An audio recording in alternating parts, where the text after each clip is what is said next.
अरे अरे विचित्र वाटतंय ना, तर सांगतो तुम्हाला पुढं काय झालं. तर नमस्कार मित्रांनो, तर स्वागत आहे नवीन व्हिडिओमध्ये, मिनी व्लॉगमध्ये.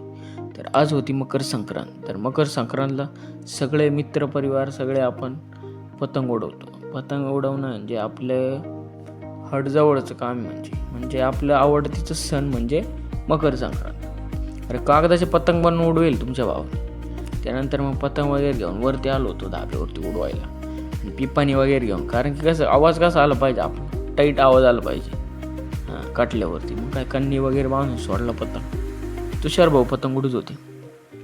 तुषार भाऊला काही घेणं नव्हतं. पार वाकडं आपलं कंबर जरी तुटलं ना बाई तरी पतंग उडवायचं. पार कंबर वाकू वाकू पतंग उडवलं बाई. शेवटी मग काय पेज चालू होती वरती पतंग आपला होता. पेज वगैरे गुतली बाई. तुषार भाईचं कटलं जावं ना. पोरांनी अशी मजा घेतली बाई तुषार भाईची, काय सांगावं तुम्हाला. फुल एन्जॉय केलं बाई आपण. तर संक्रांत म्हणजे आपल्या आवडतीचं सण. तुम्हाला आवडतो का नाही संक्रांत? आवडत असेल ना बाई कमेंटमध्ये मारून द्या. आपले आवडते सण म्हणजे संक्रांती बाई. बाकी सगळे सण तेल लावत गेले, पण आपल्याला संक्रांत म्हणजे आवडतीचं. आणि त्याच्यात तुषार भाऊनी भात आणला होता, जिलेबी वगैरे खाऊन या भावांनी तडामताशा चालू केला. स्वतःच्याच घरच्या हंडा आणि कळशी चपून टाकली डायरेक्ट.